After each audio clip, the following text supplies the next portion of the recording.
네, 정치권 관심 뉴스 짚어보는 포커스 나이트 시간입니다. 오늘은 송영훈 전 국민의힘 중앙선대위 대변인 그리고 성치훈 민주당 정책위 부의장과 함께하겠습니다. 어서 오십시오. 네, 오늘은 이재명 대표 연임 이야기부터 해볼 텐데요. 오늘 이런 보도가 있었어요. 이재명 대표가 오는 21일에 대표직을 사퇴하고 연임 도전을 선언할 것이다. 라는 그런 보도가 나와서 기자들이 이 대표한테 물어보니까 아직 고민 중이다라고 이야기를 해서 그런데 보면 그래도 지금 분위기는 연임 도전은 사실 기정사실화 되는 분위기죠. 이게 뭐 다들 그렇게 받아들이고 있죠. 네. 근데 이제 다만 말씀드리고 싶은 것은 이재명 대표가 마치 연임을 뭐 무조건적으로 원해서 이것이 무조건적으로 좋아서 연임을 선택하는 것처럼 비춰지는 건 좀 우려가 있다. 왜냐하면 연임을 하는 것이 반드시 좋은 것만은 아니거든요. 왜냐하면 한국 정치에서 유권자들이 느끼는 그 피로감이라는 게 있지 않습니까? 그런 것도 있고 또 사법 리스크도 여전히 존재하고 있고 또 일극 체제를 바라보는 부정적 시각도 있고 이런 뭐 부정적 요인들이 많기 때문에 뭐 마냥 좋은 상황 속에서 연임을 선택하는 건 아닐 겁니다. 근데 그럼에도 불구하고 일단 대안이 부재하다는 점. 그리고 윤석열 대통령이 좀 일방적 국정 운영을 계속해서 지속하고 있다는 점 이런 것들이 어쩔 수 없이 이재명 대표의 뭔가 연임을 분위기를 좀 만들어주고 있는 것 아닌가 좀 그렇게 바라보는 시각도 많은 것 같습니다. 예. 지금 뭐 우리 자막에도 나갔습니다만은 이달 말이나 7월 초 얘기가 이제 당초에 나왔었는데 단독 보도가 이제 여러 군데에서 나오면서 사실 오늘 아침에는 21일이 이제 거의 확정적인 것처럼 기사 보더라도 이제 상당히 취재 많이 한 느낌이었는데.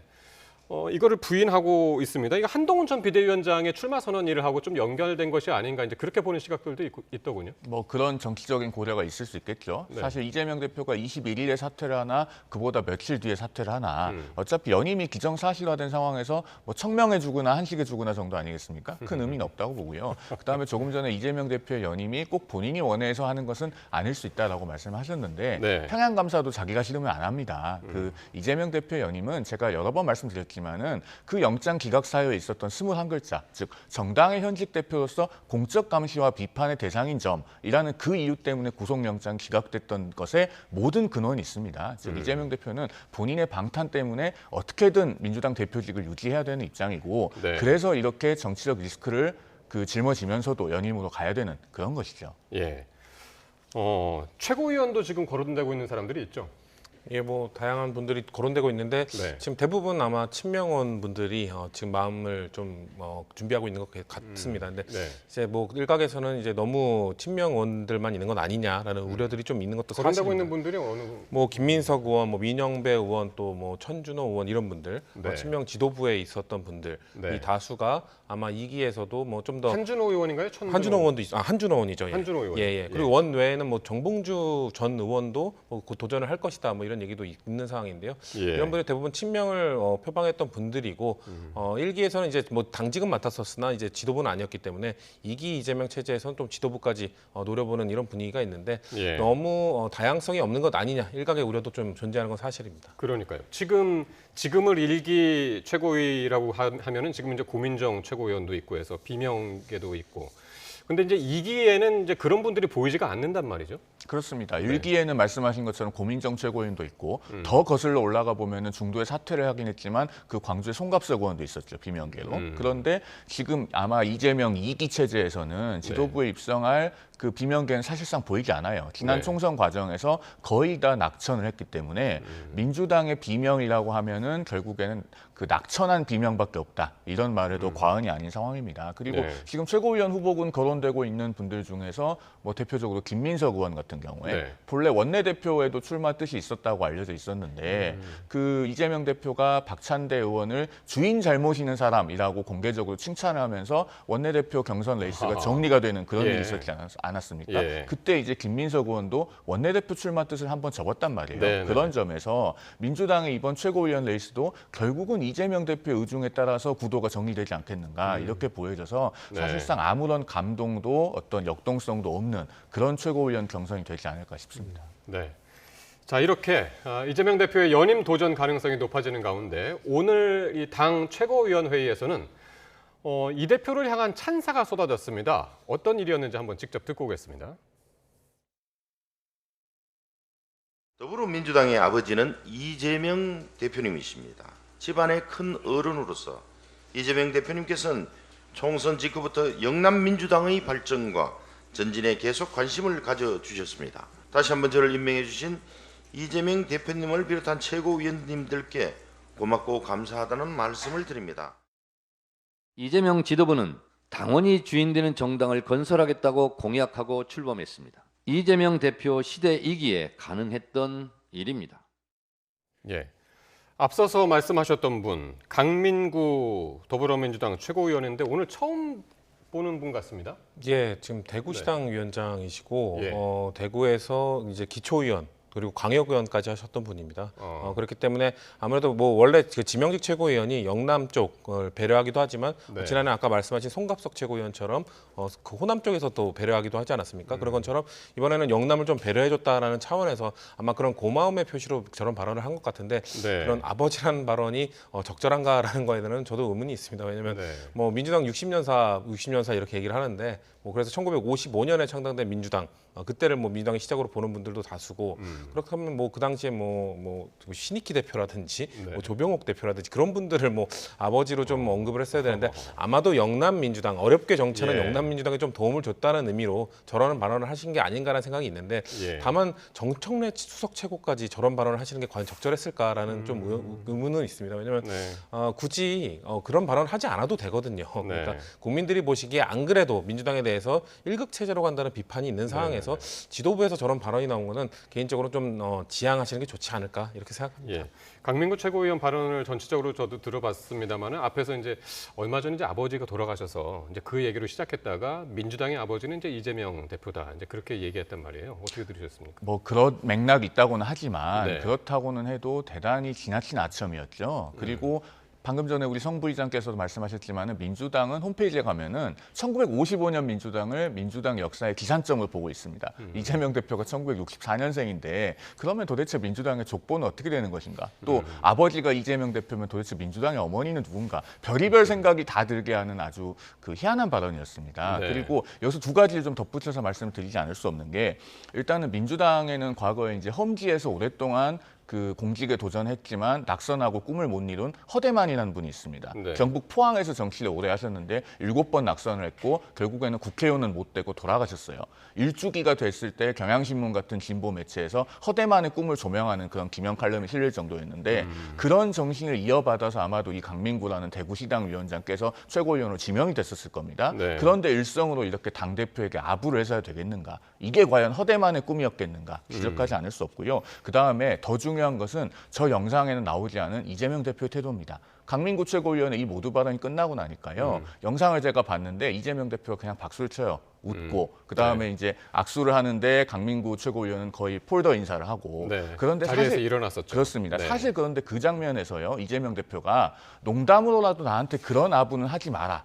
라고 정색하고 얘기를 했으면요. 네. 많은 사람들이 이재명 대표를 달리 봤을 겁니다. 그러니까 예. 정치인에게요. 이 아주 순간적으로 본인의 인격과 그릇을 확인받는 그 시점은 그런 때는 아주 도적같이 옵니다. 그래서 네. 이런 상황에서 이재명 대표가 다르게 처신했더라면 어떻게 보였을까를 생각하면서 사실 많은 정치인들이 이것은 여야를 가리지 않고 네. 타산지석으로 삼아야 될 그런 장면이라는 말씀을 덧붙여 드립니다. 예. 그래서 이제 여당에서는 뭐 조선노동당에 비유하면서 이걸 비판을 하기도 했었는데 조금 전에 이제 성치훈 부의장께도 잠깐 얘기했지만은 당원 중심 정당 개혁 이제 지금 강화하고 있지 않습니까? 근데 이런 모습들이 일반 국민들이 민주당을 지지하는 데는 어떤 영향이 있을까? 사실 이걸 우려하시는 분들도 많이 있거든요. 사실 저도 개인적으로 긍정적으로 보진 않습니다. 네. 당원 중심의 대중정당화 이렇게 보통 표현을 하지 않습니까? 네. 서구의 이 유럽에 있는 그 정당 정치가 발전한 국가들도 이 대중정당으로 원래 시작을 했다가 원래 네. 그전에는 명사정당이었죠. 명사정당, 대중정당, 그다음에 이제 포괄정당화가 되는 그 과정을 거치거든요. 네. 그 이유가 원래 명사정당 때는 보통의 이제 노동자가 같은 이런 일정 그룹을 지지를 기반으로 하는 정당을 운영하다가 그 지지 기반만으로는 권력을 잡기 어려워서 네. 정권을 창출하기 어려워서 일반 국민까지 그 외연을 확장하는 포괄정당화의 길을 걷게 됩니다. 그런 길을 걷게 된 그 역사가 있음에도 우리 당이 민주당이 뭔가 예. 대중정당을 추구한다는 것은 일반 국민, 중도 국민, 뭔가 예. 정당에 소속되지 않은 국민을 뭔가 좀 포기하는 느낌을 줄 수도 있기 때문에 저는 네. 그 부분은 매우 우려스럽다. 다만 당원 중심의 정당을 강화한다는 건 뭐냐면 예. 보통의 정당들은 서구의 정당 정치가 발전된 국가들은 정당들이 뭐 당원 교육이라든지 당원 참여라든지 이런 데 기능을 참 많이 합니다. 근데 대한민국의 정당은 그런 기능이 사실상 없고 그냥 권력 추구만 추구하는 뭔가 그런 정당의 기능만 있기 때문에 권력 그 정당 기능의 확대라는 측면에서는 긍정적으로 볼 수 있다. 이 말씀은 또 드리고 싶습니다.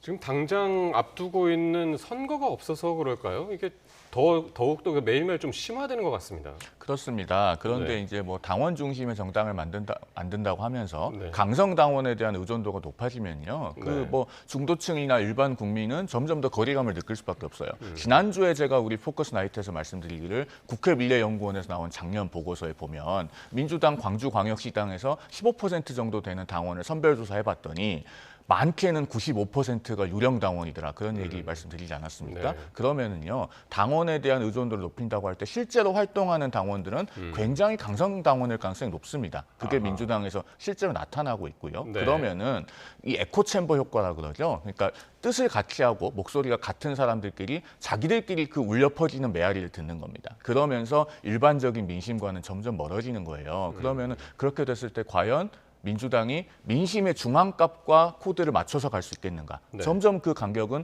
벌어질 수밖에 없겠죠. 네, 알겠습니다. 자, 이재명 대표의 연임 이야기부터 이렇게 흘러나왔는데요. 이번 주말 사이에 어떤 변화가 있을지 한번 보겠고요. 자, 이번에는 이제 국민의힘인데요. 한동훈 전 비대위원장의 당대표 출마 여부도 관심인데 이 친한계인 장동혁 의원은 이번 주말이나 다음 주 초에 출마 선언을 할 예정이다. 이렇게 밝혔습니다. 발언 듣고 오겠습니다. 출마를 하게 되면 언제쯤 출마 선언을 하게 될까요? 결국은 주말이나 내주 초가 될 텐데 장소도 고민하고 있고 여러 시기나 메시지에 대해서 고민하고 있는 것 같습니다. 지금 한동훈 전 위원장에 대해서 공격이 되고 있는 부분들에 대해서 어느 정도 대답을 담아야 될 것 같고요. 예. 또 당을 앞으로 어떻게 바꿔갈지 그리고 우려하는 부분들에 대해서 예. 어떻게 풀어갈지에 대한 답변들을 조금씩이라도 담아낼 것 같습니다. 예. 네. 한동훈 전 위원장도 23일에 출마 선언을 할 것이다라는 이제 보도가 나왔었는데 오늘도 보면은 좀 애매하네요. 이야기들이. 일단은 국민의힘의 전당대회 후보 등록이 24일부터잖아요. 네. 다음 주 월요일부터니까 아무리 늦어도 일요일까지는 출마 선언을 하셔야 되지 않겠나 싶습니다. 그러면 뭐 남아있는 날짜가 목금 토일인데 네. 토요일은 이제 일반적으로 우리 언론에서 좀 보도하기 어려운 시점이고 맞습니다. 그 금요일은 또 거의 주말이 임박해 있기 때문에 그러니까요. 쉽지 않고 그러면은 뭐 추정해 보면 날짜가 대략 일요일이 유력해 보이는 것 같긴 하고 보통들 그 다음 주 월요일 날을 겨냥해서 일요일 날 많이 행사들을 하거든요. 그러니까요. 과거에 보면 이제 일요일에 주요한 발표를 소통관에서 네. 해온 그런 대선 주자급 정치인도 있었고 그 민주당 전당대회도 보통 전통적으로 일요일 날 하지 않나요? 그렇습니다. 네네네. 그러니까 그런 사례에 비추어 보면은 일요일이 유력하긴 할 것 네. 같고 아마 네. 지금 공식적으로 확인을 해주지 않는 것은 뭔가 디테일한 부분들이 확정이 되지 않아서 그런 것이 아닐까 하고 추정해 봅니다. 네.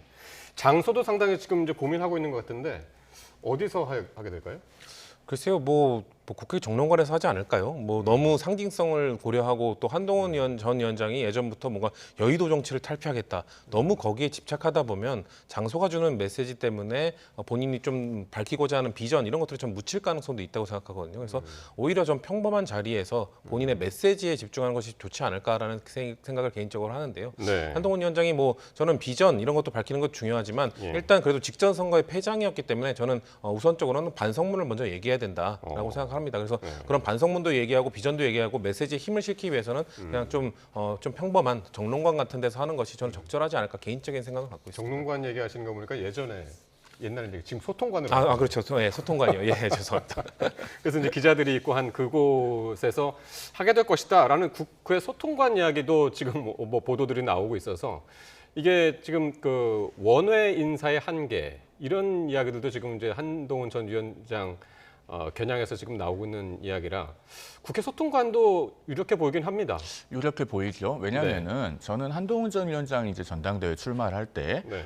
조금은 파격적인 캠페인을 하면 좋지 않을까라는 생각도 했었습니다. 네. 그러니까 예를 들면은 본인이 어떤 정치개혁 또 국회의원의 특권 내려놓기 이런 것들을 많이 언급해 왔기 때문에 그 연장선상에서 뭐 큰 캠프 사무실을 얻지 않고 거의 상징적인 장소만 두거나 아니면 아예 무캠프로 그렇게 선거운동하는 것도 좋지 않을까 생각을 해봤는데 유동성 있게. 지금 이제 그 여의도에 널리 알려진 그 모 빌딩을 계약했다고 지금 언론에 다 보도가 나오지 않았습니까? 예.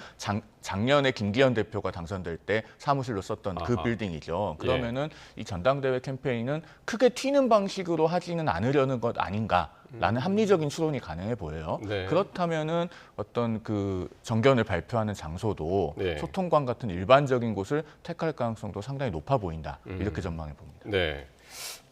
송 전 대변인은 어떻게 보세요? 어떤 그 첫 일성, 어떤 메시지를 담길 거라고 보세요? 그러니까 기본적으로요. 정치의 기본은 나에 대한 지지는 높이고 네. 반대는 약화시켜야 되는 거 아니겠습니까? 그러면은 한동훈 전 위원장으로서도 자신에 대한 기대는 부응하고 네. 그다음에 염려에 대해서는 뭔가 불식시키는 그런 메시지가 필요한데 지금 한동훈 전 비대위원장에 대해서 당 지지층이 가지고 있는 기대감은 일종의 꼴대로 옮길 수 있는 능력입니다.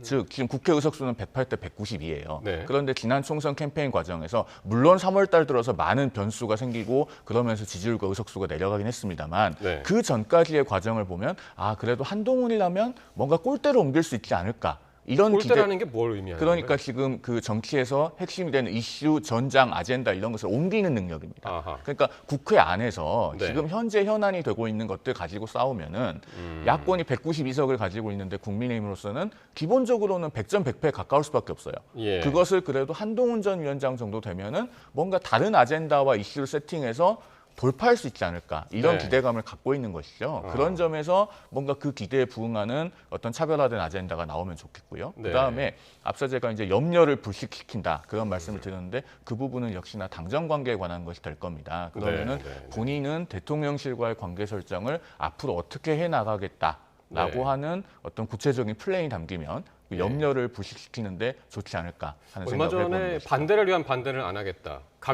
각을 일부러 세우진 않겠다. 그런 취지로 한번 이야기를 하지 않았었습니까? 근데 그런 좀 애매하고 원론적인 얘기보다는 좀 네. 구체적인 비전을 보여줘야 된다 생각합니다. 지금 제가 생각하는 국민의힘에 필요한 당대표는 잘 싸우는 사람, 민주당과 어떻게든 잘 싸우는 사람이 필요한 게 아니라 정치를 복원시킬 사람이 필요한 거거든요. 근데 지금 한국 정치가 복원되기 위해서는 일단은 대통령의 입장을 변화시킬 수 있어야 됩니다. 예. 대통령의 독단적인 국정 운영을 변화시킬 수 있는 사람, 그 입장을 변화시킨 다음에 그 카드를 갖고 와서 국회에 와서 여소야대를 극복할 수 있는 협상 카드를 내밀고 그러면서 좀 보수 정당이 손해 보는 것 같지만 그래도 협상안을 만들어내면서 대신에 그렇게 되면 지지층으로부터는 또 욕을 먹을 수도 있습니다. 그렇기 네. 때문에 저는 한동훈 위원장이 하나만 뭔가 확실하게 발표를 해야 된다면 욕 먹을 각오를 얘기해야 된다. 대통령의 지지자로부터 아니면 강성 지지층으로부터 욕 먹을 각오를 하고 얘기해야 된다는 말씀을 드리고 싶고 예. 한 가지만 지양해야 된다. 한 가지만 피해야 된다는 말씀을 드린다면 이전에 얘기했던 뭐 여의도 사투리라는 얘기를 하면서 뭔가 기존의 정치 혐오를 부추기는 그런 포퓰리즘적 발언만 좀 지양한다면은 괜찮은 출마 선언 뭐 그런 것들이 나올 수 있지 않을까라는 기대를 하고 있습니다. 좀 전에 그 장동혁 의원 그 어대한 어차피 대표는 한동훈이라는 이 이야기에 대해서 민심이 모인 현상이다라고 이야기를 했는데 이게 최근에 이제 친윤계에서 이 어대한 용어에 대해서 상당히 민감했었잖아요. 그렇습니다. 조정훈 의원 같은 경우에 뭐 공개적으로 그 어대한으로 여론몰이하는 것은 해당 행위다. 뭐 네. 이런 취지의 발언도 하지 않았습니까? 그러니까 아마 그 지금 장동혁 의원의 말씀은 거기에 대한 맞대응의 성격도 좀 있는 것 같아요. 좀 둘로 나눠서 말씀을 드리면은 일단은 조정훈 의원이 말씀하시는 것처럼 그 어대한이 해당 행위다라고까지 비판하는 것은 너무 나간 감이 있어요. 네. 그런데 이 어대한이라는 용어가 그렇다고 지금 전당대회 국면에서 바람직한가 하면은 거기에 대해서는 저도 약간 의문이 있습니다. 예. 그 세 가지 이유가 있는데 뭐 첫 번째로 일단 뭐 다른 경쟁 후보들도 존재하는 마당에 예. 그분들이 뭐 불편해하실 것은 말할 것도 없고 그 다음에 이게 과연 전당대회 흥행, 즉 국민적인 관심과 여망을 모으는 데 도움이 될 것인가 이거 의문이 있고요. 네. 그 다음에 한동훈 전 위원장이 이제 비대위원장 시절에 캠페인을 할 때 유심히 보면은 굉장히 겸손한 캠페인을 강조했습니다. 예를 들면은 당시에 그 안산 상록갑에 장성민 후보가 국민의힘이 160석 얻을 수 있다 이렇게 공개적으로 발언을 하니까 거기에 대해서 또 공개적으로 경고를 했거든요. 그런 것처럼 굉장히 낮은 자세의 캠페인을 강조해 왔기 때문에 네. 그 연장선상이라고 하면은 한동훈 전 위원장 본인도 자신에 대해서 이렇게 어대한이라고 하는 말을 공공연히 하는 것을 네. 썩 반길까? 좋아할까라는 예. 생각은 들어요. 그런 점에서 뭔가 그래도 전당대회의 역동성을 남겨놓는 워딩들이 살아있어야 되는 것이 아닌가 저는 예. 그런 생각을 좀 해봅니다. 그러니까 한동훈 전 비대위원장에 대해서 친윤계 의원들이 최근에 상당히 그 비판이 좀 더 날카로워진 것 같긴 하거든요. 김종인 전 위원장은 뭐라고 했냐면은 이 친윤계의 견제가 윤심이 아니겠냐 있다라고 이야기도 했는데 그럴까요, 과연? 뭐 대통령실의 공식 입장은 그냥 지켜보겠다라고 개입은 안 한다고는 했지만 국민들은 다 알고 있지 않습니까? 2022년 국민의힘 전당대회 때부터 대통령실이 어느 정도의 직간접적인 개입을 하고 있다는 건 모두가 알고 있는 것이고 네. 그런 말씀하신 것처럼 뭐 조정훈 의원, 이철규 의원 이렇게 공개적으로 이 비판의 목소리를 내고 있고 조정훈 의원은 특히나 그 총선 TF 위원장을 맡으면서 예. 한동훈 위원장의 뭔가 책임을 부각시키기 위한 노력을 하지 않았습니까? 네. 전 그렇기 때문에 뭔가 지금 총선 때 그 국민의힘이 내세웠던 게 2조 심판 아니었습니까? 지금 입장에서 국민의힘이 뭔가 바로 서려면 새로운 2조 이철규와 조정훈 의원을 제대로 심판해야 전당대회를 제대로 치를 수 있지 않을까 개인적으로 그렇게 생각합니다. 예, 친윤계가 나경원 의원을 지원할 것이다 이런 얘기도 계속 나오는데 본인은 오늘 정면 반박을 했습니다. 그렇습니다. 나경원 의원은 지난번에 소위 나이 연대설이 네. 불거졌을 때도 그것에 대해서 불편한 기색을 숨기지 않았었죠. 네. 그리고 오늘도 뭐 나의 정치 인생에서는 뭐 친도 반도 없었다 그런 취지의 말씀을 했어요. 예. 그런데 이제 과연 나경원 의원이 그 친윤계 후보인가? 저는 그 부분에 대해서 조금 생각이 다른 것이 일단 도대체 친윤이 어디까지인가? 그 외연도 상당히 모호하다고 생각합니다. 뭐 넓게 보면은 여당은 기본적으로 대통령의 성공적인 국정 운영을 뒷받침해야 되기 때문에 모두가 친윤이라고도 할 수 있는 것이고 네. 어떤 특정한 뭐 이해관계에 국한해서 본다면은 그것을 공유하고 있는 분들이 어디까지인지 그 경계는 모호할 수밖에 없고 앞으로 더 모호해질 수 있다고 생각합니다. 네. 즉 이번 전당대회를 거치면서 이 전당대회가 어떤 여당 내에서 신질서가 형성되는 과정의 일부라고 본다면 친윤도 뭐 변화 내지는 분화할 수 있는 소위 친윤이라고 불리는 분들도 예. 변화 내지 분화할 수 있는 가능성이 있는 것이고 그렇다면은 그 중에서 어떤 분들이 뭐 나경원 의원을 지지한다고 하더라도 네. 그것이 과연 나경원 의원을 친윤 후보라고 그 라벨링할 수 있는 것인가에 네. 대해서는 좀 의문이 있는 것이죠. 그러니까 사실 한동훈 전 비대위원장을 제외하면은 그 동안에는 나경원, 윤상현, 뭐 유승민 전 의원, 김재섭 의원 해가지고 거의 동급으로 지금 거론을 했었거든요. 근데 상당히 지금 이제 한동훈 전 비대위원장하고 나경원 의원하고 도드라지게 나오고 있고 다른 분들이 과연 도전을 할까 이런 의구심이 들기도 합니다.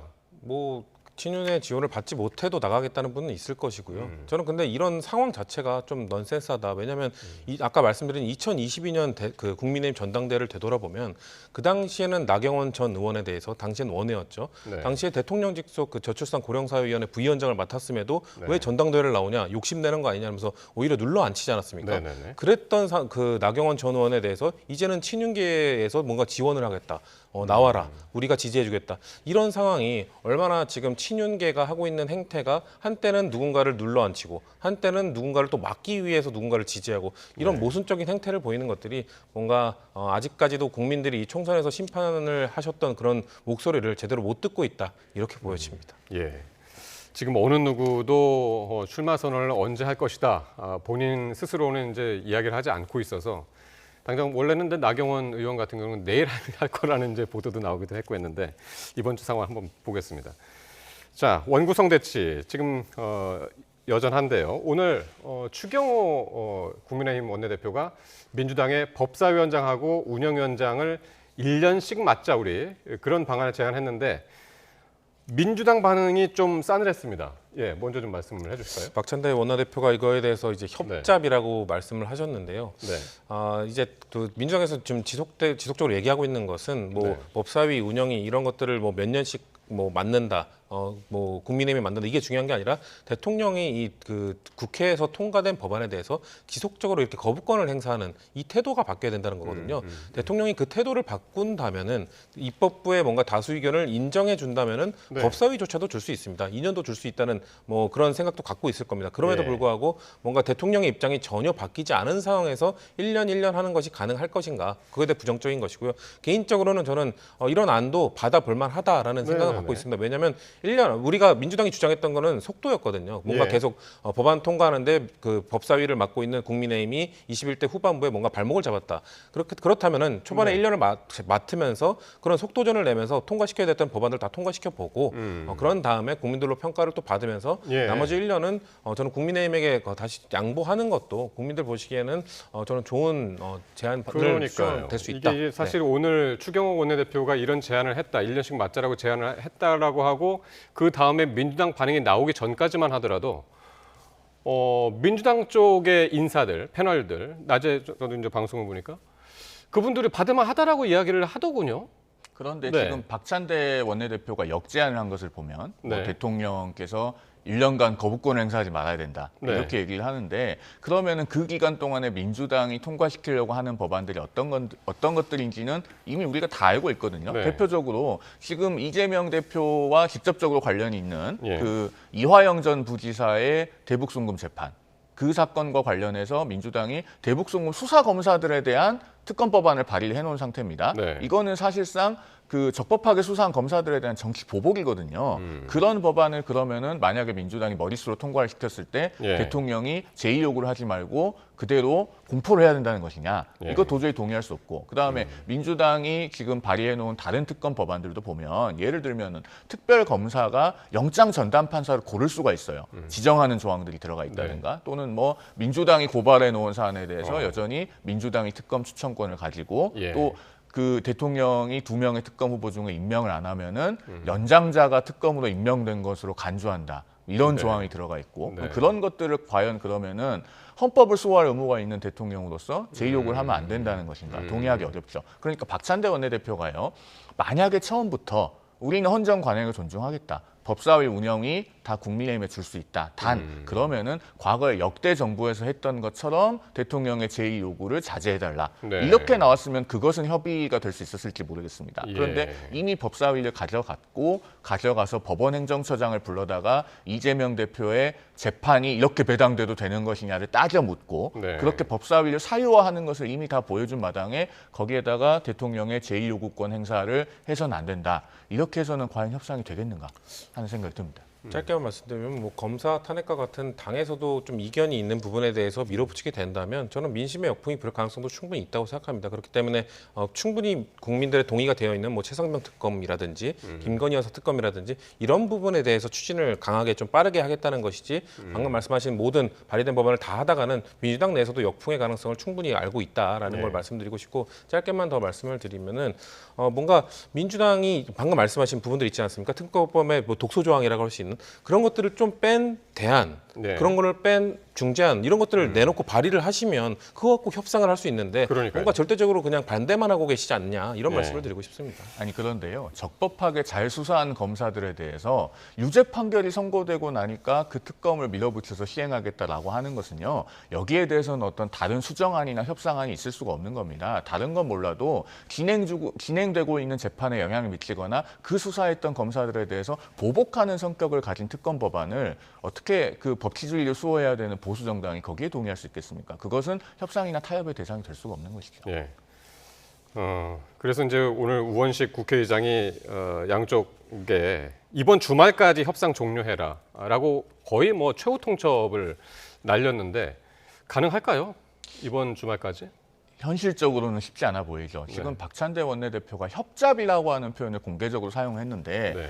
이것은 정말로 정치의 실종을 보여주는 것이거든요. 그러니까 협상을 할 의지가 제대로 있으면은 일단 이렇게 상대방을 자극하고 모욕하는 언사를 써서는 안 되는 겁니다. 예. 그리고 원내대표들끼리 골방에 들어가서 회의를 해야죠. 네. 그렇게 해야 되는데 지금 협잡이라고 나오면은 이번 주말까지 글쎄요 굉장히 어려울 것 같고 네. 그럼에도 불구하고 우원식 국회의장께서 이제 정말 민주당을 위한 국회의장이 될 것인가 네. 아니면은 국민을 위한 국회의장이 될 것인가 이 갈림길에 놓여 있다고 저는 생각합니다. 그러니까 그 저희가 그동안에 매주 토론하면서 그래도 공감대를 이뤄왔던 지점이 뭐냐면은 네. 우리 국회가 오랫동안 합의형 대의기관으로 기능해 왔다는 것이거든요. 네. 그러니까 그 합의형 대의기관으로서의 기초가 지금 이번 원구성 과정에서 많이 허물어졌는데 그나마 남아있는 협상 가능성을 통해서 그 최후의 보루를 살려야 됩니다. 네. 그걸 이제 국회의장이 입법부의 수장으로서 해주셔야 되는 역할이거든요. 그래서 이번 주말까지라고 최후 통첩을 했는데 그러면 안 됐을 때 어떡할 것이냐. 네. 우원식 국회의장이 양당 원내대표를 불러다 놓고 이 자리에서 합의 안 되면은 이 방에서 못 나간다. 네. 라는 식으로 해서라도 정말 양쪽의 합의를 이끌어낼 그런 준비와 각오가 돼 있어야 된다. 저는 그런 말씀을 드립니다. 예.